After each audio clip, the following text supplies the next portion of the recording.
Assalamualaikum warahmatullahi wabarakatuh. Perkenalkan, saya Indah Trihandayani, Eskom MMSI. Dalam video kali ini saya akan memperkenalkan diri sebagai salah satu dosen program studi S1 Sistem Informasi Fakultas Ilmu Komputer dan Teknologi Informasi Universitas Gunadarma.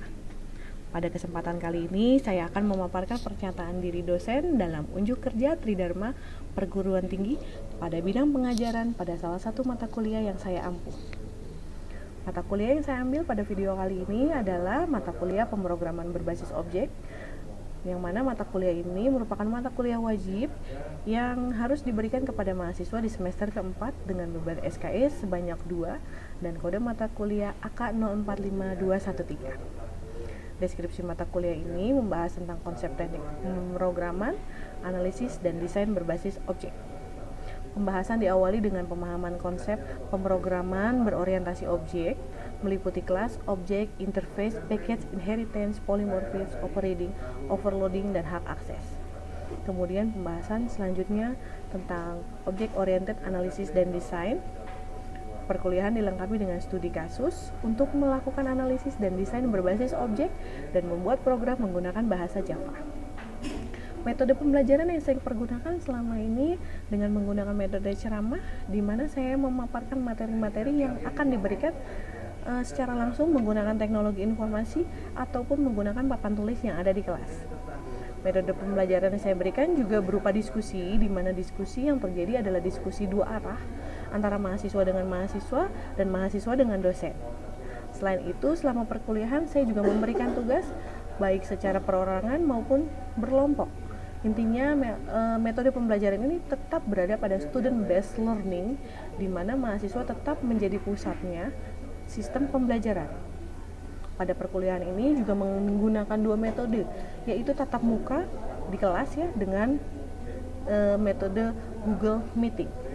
Kemudian mode lainnya adalah asinkronis menggunakan LMS pada https://viklasgunadharma.ac.id atau virtual class Gunadarma. Jumlah pertemuan pada setiap semester di mata kuliah ini yaitu 16 kali pertemuan, di mana 7 kali sebelum UTS, 7 kali setelah UTS, kemudian diikuti dengan UTS dan UAS. CPMK untuk mata kuliah ini adalah menguasai konsep teoritis algoritma dan pemrograman secara mendalam pada CPMK 2.3, menguasai konsep teoritis rekayasa perangkat lunak secara mendalam pada CPMK 2.4, menguasai metode, prinsip, dan teknik pemrograman CPMK 4.1, menguasai mengidentifikasi dan menginterpretasikan program komputer dari suatu aplikasi perangkat lunak serta mampu membuat dokumentasinya sesuai dengan standar dokumentasi program yang berlaku pada CPMK 8.1, mampu menggunakan metode, teknik, dan alat pemodelan sistem dengan pendekatan berorientasi objek untuk memodelkan rancangan konseptual dari suatu sistem informasi yang diperlukan oleh suatu organisasi pada CPMK 9.2. Mampu membuat program komputer dengan menggunakan beberapa bahasa pemrograman untuk mengolah DBMS pada CPMK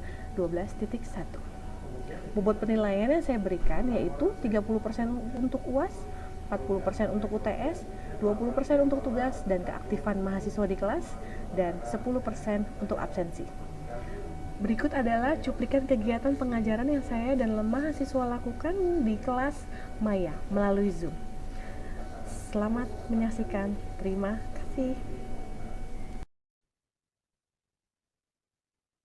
Halo, Assalamualaikum warahmatullahi wabarakatuh. Selamat siang semuanya. Waalaikumsalam. Siang, Bu. Baik. Bagaimana kabarnya? Baik ya. Oke, kita mulai saja perkuliahan di hari ini.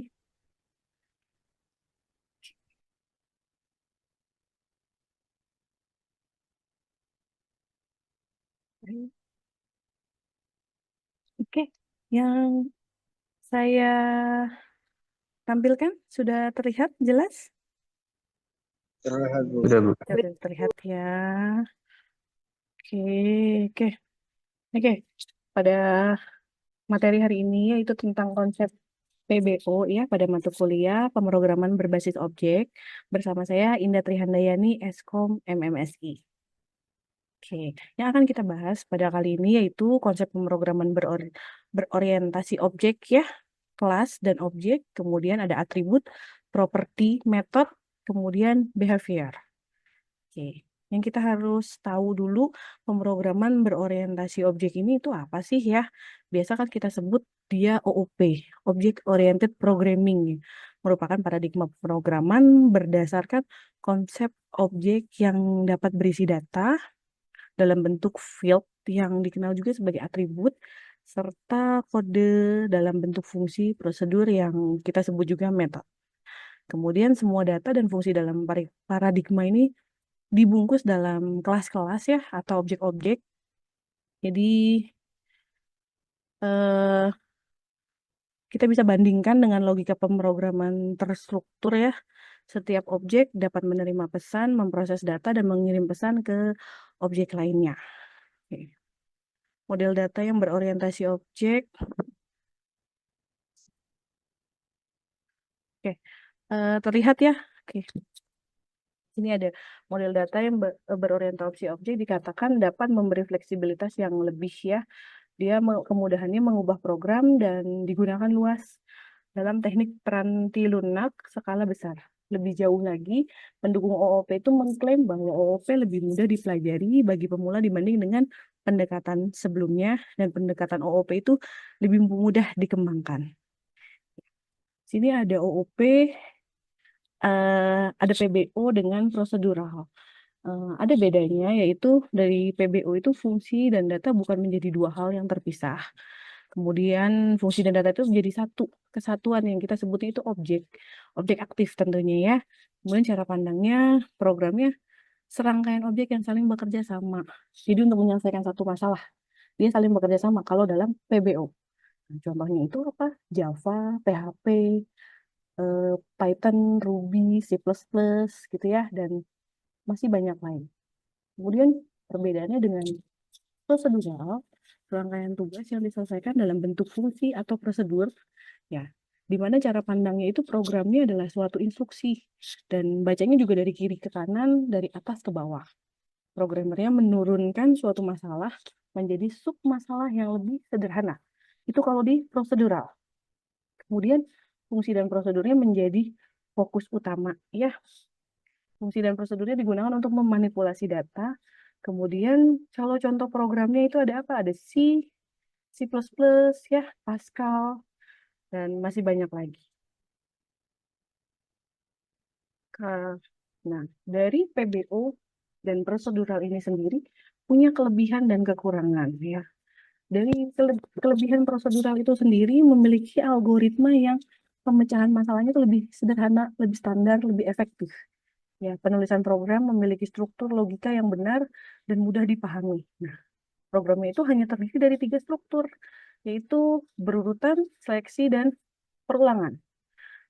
Kemudian kemudahan implementasinya untuk compiler, interpreter, ya, mudah ditelusuri, memiliki dokumentasi yang baik, ukuran program yang dibuat kecil, runtime cepat, dan penggunaan memori yang sedikit dibanding PBO. Ya. Jelas ya, karena dia kan prosedural. Kenapa? Jadi kalau di berorientasi objek itu memakan lebih banyak memori. Cuman dalam prosedural punya kekurangan, yaitu program sangat sulit untuk proses pengembangan. Fungsi yang tersedia itu susah, ya. Terus harus mempengaruhi fungsi dari sisi secara keseluruhannya. Mungkin dapat bekerja dengan baik saat terisolasi, tapi tidak pada saat terintegrasi dengan sistem lain. Seperti itu. Oke, di sini ada pemrograman prosedural. Setelah pemrograman prosedural itu ada PBO, pemrograman berbasis objek ya. Kelebihannya apa? Representasi dunia nyata, kebebasan pengembangan, peningkatan kualitas tentunya ya, kemudahan pemeliharaan, kemampuan yang tinggi dalam modifikasi, kemudian reusability. Ya, ini yang penting ya, kenapa penggunaannya kembali program yang sudah dibuat. Jadi bisa untuk digunakan lagi. Kemudian kolaborasi dan dari sisi keamanannya. Tapi PBU juga punya kekurangan. Kekurangannya itu untuk beberapa programmer ya butuh waktu untuk terbiasa dengan PBO itu sendiri. Kemudian tadi berkaitan dengan memori ya, untuk program yang dibuat dengan PBO itu tentunya cukup besar.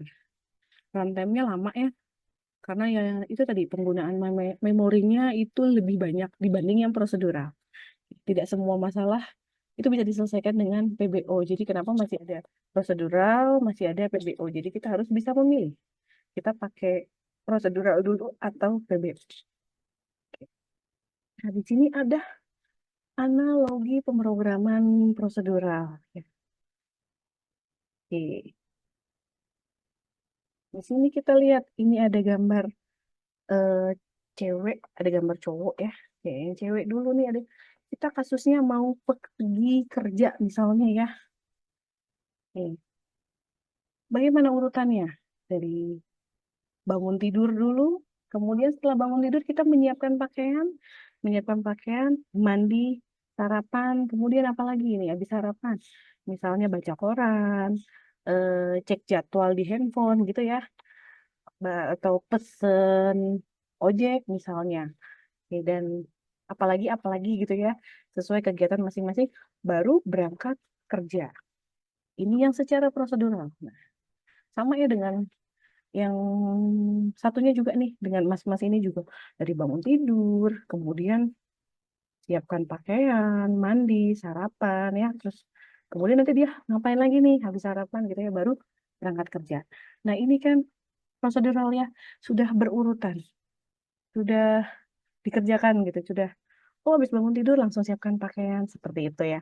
Sudah ini yang kita sebutnya prosedural. Kemudian bagaimana dengan PBO, dengan yang analogi PBO-nya? Sama-sama mau pergi kerja. Cuman bedanya gini, kalau tadi di prosedural mengerjakan sendiri kan ya. Kalau yang di PBO, misalnya si Mbak ini, dia punya tukang bangunin, yang membangunkan dia tidur.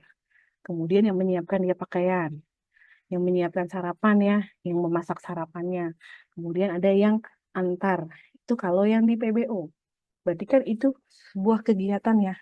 Ini jadi dari tukang bangunin, menyiapkan pakaian, nyiapin sarapan, dan yang antar ini merupakan sebuah kegiatan. Nah, ini yang kita buat tadi, kita jadikan kegiatan. Nah, tapi enaknya apa? Ini kan sudah ada nih, kita sudah ada yang nyiapin ya. Memang di awal kita harus cari dulu nih. Ribetnya gini, harus cari tukang bangunin, harus cari yang menyiapkan pakaian ya, yang siapa yang nyuci, nyetrika gitu kan. Kemudian siapa yang memasak gitu kan.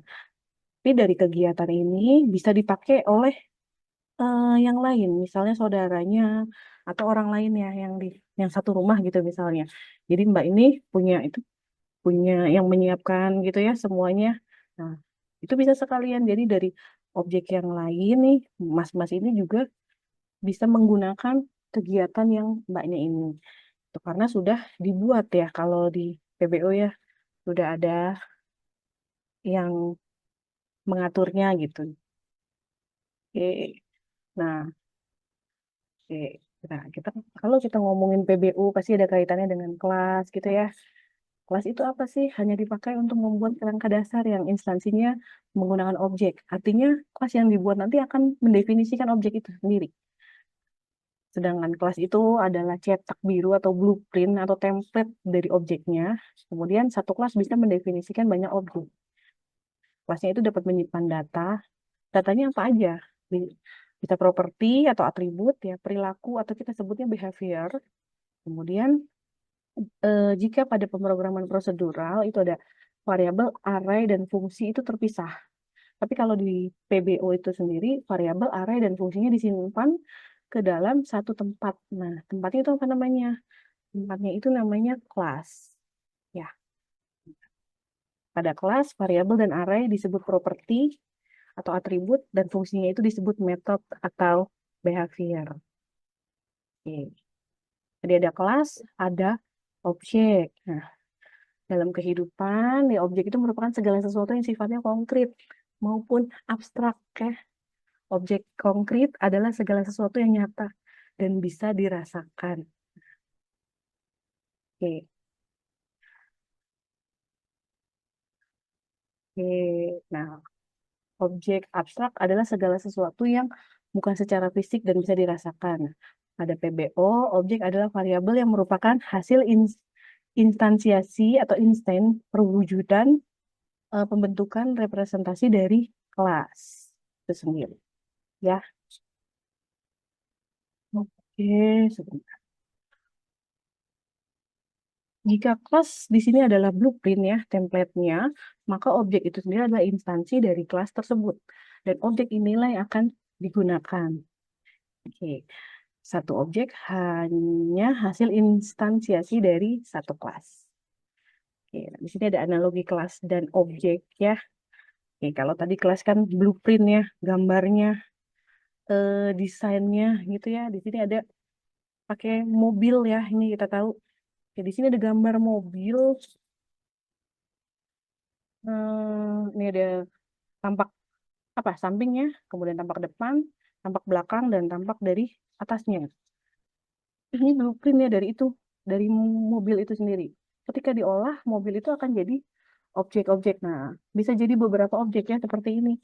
Ada objek 1 sampai dengan 9 gitu misalnya dengan apa yang beda di sini ada beda warna ya, ada putih, biru, hitam, abu-abu, merah gitu dan lain sebagainya.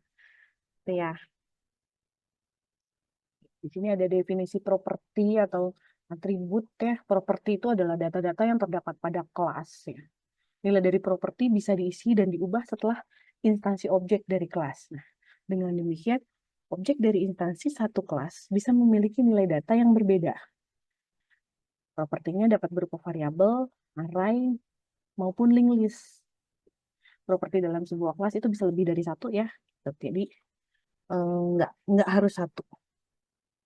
Oke, kemudian ada behavior ya, metode atau behavior. Metode itu perilaku-perilaku yang bisa dilakukan suatu kelas. Masing-masing metode bisa dijalankan atau dipanggil setelah instansiasi objek ya, di dalam kelasnya itu. Metode dalam suatu kelas dapat berubah metode void, tidak mengembalikan nilai, dan metode return yang dapat mengembalikan nilai. Metode pada suatu kelas dapat menampung parameter maupun tidak ya. Oke, nah dalam metode, dalam sebuah kelas bisa lebih dari satu. Sama ya ini analoginya juga. Oke, ini analogi kelas dan objek ya. Yang tadi ya, yang mana tadi kelasnya adalah blueprint ya. Nanti bisa jadi beberapa objek ya. Jadi dari gambar ini, gambar blueprint ini desainnya seperti apa, mobilnya mau berapa pintu, mau lampunya bentuknya seperti apa gitu ya. Mau jenis mobilnya seperti apa, atau sedan, atau SUV, atau mau bus sekalipun ya. Ya nanti baru dijadikan objek. Analogi properti dan metode itu sendiri di sini. Nah, kalau properti tadi ya dari gambar kelas ini, gambar blueprint yang tadi ya, propertinya itu menunjukkan apa? Kayak seperti warna cat, jenis mobilnya ya tadi sudah misalnya mau sedan, mau minibus, mau SUV dan lain sebagainya ya. Kemudian tipe transmisinya, banyak bannya mau berapa, tipe bohlam lampunya seperti apa. Tuh. Kemudian kalau metodenya itu seperti apa sih? Metodenya kan misalnya tambah kecepatan, kurang kecepatan ya, bisa menyalakan lampu secara otomatis gitu misalnya ya, atau pakainya manual gitu harus ditekan dulu baru nyala lampunya gitu. Buka jendelanya, ya mungkin buka tutup pintunya kan ada yang otomatis ya gitu. Seperti ini ya. Nah, dari kelas mobil ini, dari blueprint yang ada ini bisa jadi objek. Nih, misalnya di sini ada mobilnya si Udin ya. Jadi Udin itu punya mobil warnanya putih. Jenisnya apa? Jenisnya mobil sport.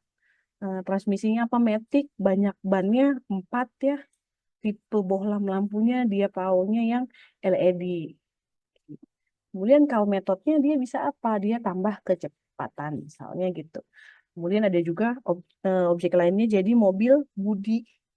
Oke, warnanya merah, jenisnya SUV, transmisinya manual, banyak bannya 4, tipe bohlam lampunya LED. Oke, kalau metodenya tambah kecepatan. Seperti itu. Oke, gini ya. Ini bisa sambil di eh apa ya, lebih dicermati lagi ya. Jadi yang namanya kelas itu adalah blueprint ya. Oke, blueprint. Ya, kalau contoh lainnya itu seperti desain rumah misalnya ya. Kita mau bikin rumah, mau kita desain dulu nih sama apa? Sama apa namanya ya? Desainernya gitulah ya. Hmm, kontraktornya saya mau seperti ini gitu. Misalnya. Oke.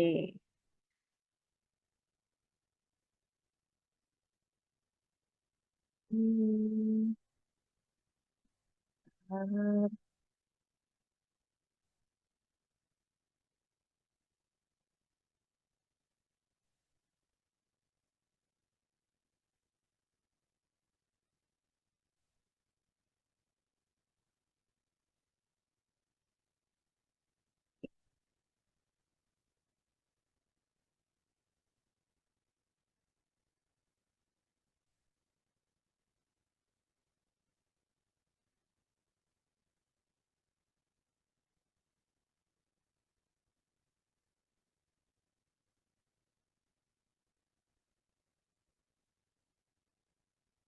Oke, ya, ini tadi analoginya ya. Bedanya eh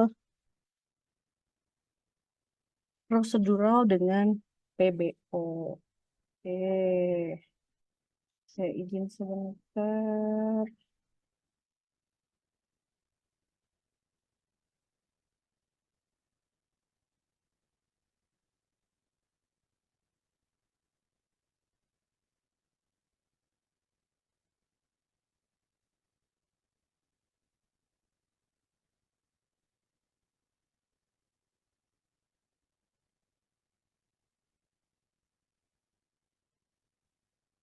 Oke,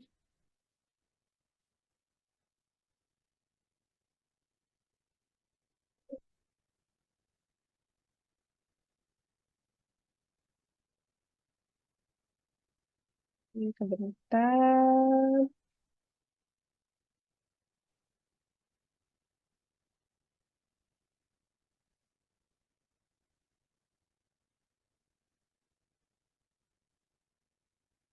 Oke, di sini saya masih terlihat ya. Ya, oke. Masih, Bu. Masih ya. Oke, kalau gitu.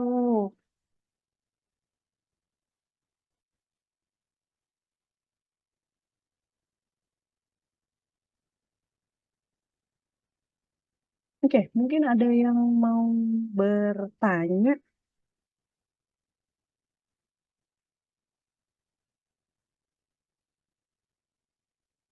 boleh? Yang mau bertanya silakan. Saya mau nanya, Bu. Oke, boleh silakan. Itu kan kalau misalkan ini saya masih kurang paham gitu ya, Bu. Nah, itu Hmm? kalau misalkan variabel pada PBO itu apa sih, Bu? Maksudnya? Oh ya, jadi pada pemrograman PBO ini ya, ada yang namanya variabel. Nah, variabel itu adalah tempat untuk menyimpan data yang digunakan untuk program itu sendiri ya. Tapi dalam konteks PBO, variabel itu punya peran yang lebih spesifik. Nah, tergantung di mana dan bagaimana variabel itu digunakan. Ya, jadi kan ada variabel instance, ada variabel kelas, ada variabel lokal. Tuh. Nah, jadi di dalam PBO, variabel itu adalah atribut atau data yang dimiliki oleh objek atau kelas itu sendiri. Oke. Ada pertanyaan lain mungkin?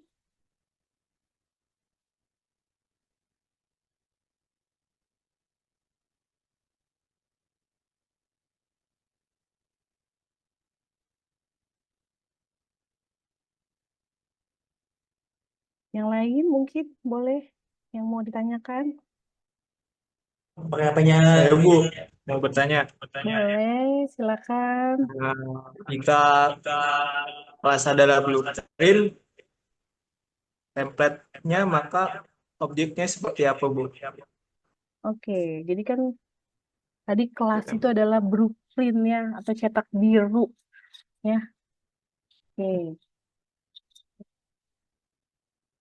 cetak biru dia itu seperti kalau kita pakai contoh misalnya perumpamaannya tadi yang sederhana aja tadi kita pakai rumah ya. Itu jadi ada gambar arsitek rumah atau kalau tadi kan mobil ya. Coba saya pakai contoh yang rumah.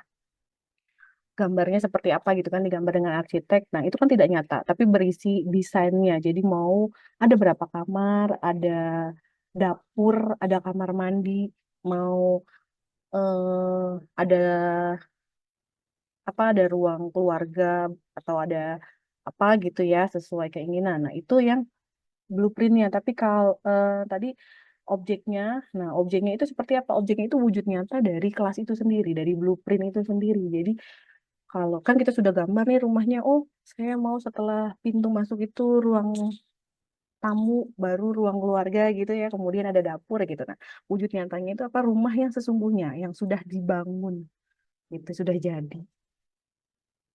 Tuh, kurang lebih. Sama seperti tadi yang di slide PPT ini ya. Nah, ini objek nyatanya, ini gambar mobilnya.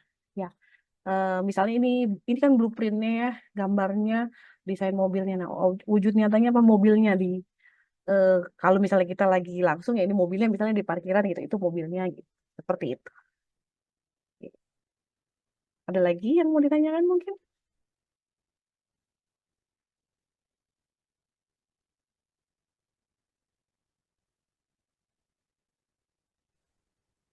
Tidak ada sepertinya Bu, cukup. Sudah cukup. Kalau gitu baik. Terima kasih untuk pertemuan kali ini. Nanti akan ada tugas ya dari saya sebentar. Oke, di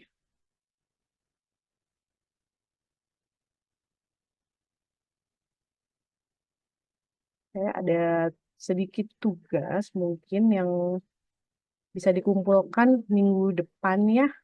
Ini slide saya masih terlihat ya? Masih Masih Bu. Bu? Oke, masih terlihat. Wajah saya juga masih terlihat ya. Hmm, oke,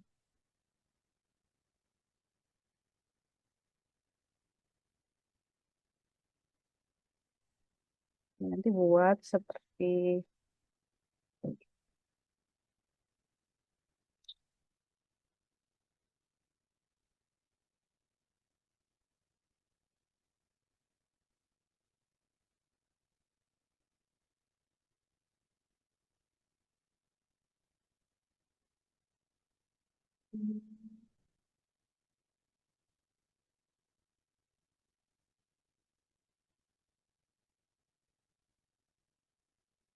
sebentar saya buka dulu sedang loading ya. Eh ininya hmm, oke ada tugas. Oke, di sini saya punya mungkin saya stop share dulu. Saya ganti sharing yang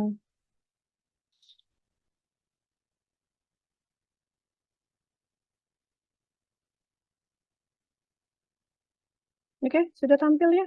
Oke, di sini ada latihan studi kasus ya. Di sini buat program menggunakan Java tentunya ya. Oke, jadi ada studi kasus seorang pedagang sate setiap harinya menjual dan menerima pesanan dari beberapa pembeli.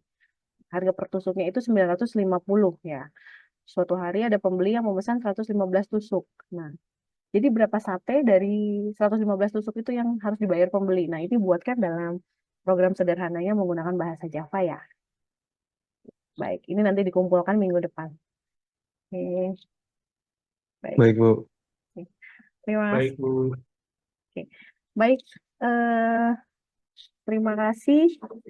Eh, sebelumnya, ya saya akhiri pertemuan kali ini. Sampai jumpa di minggu depan ya. Assalamualaikum warahmatullahi wabarakatuh.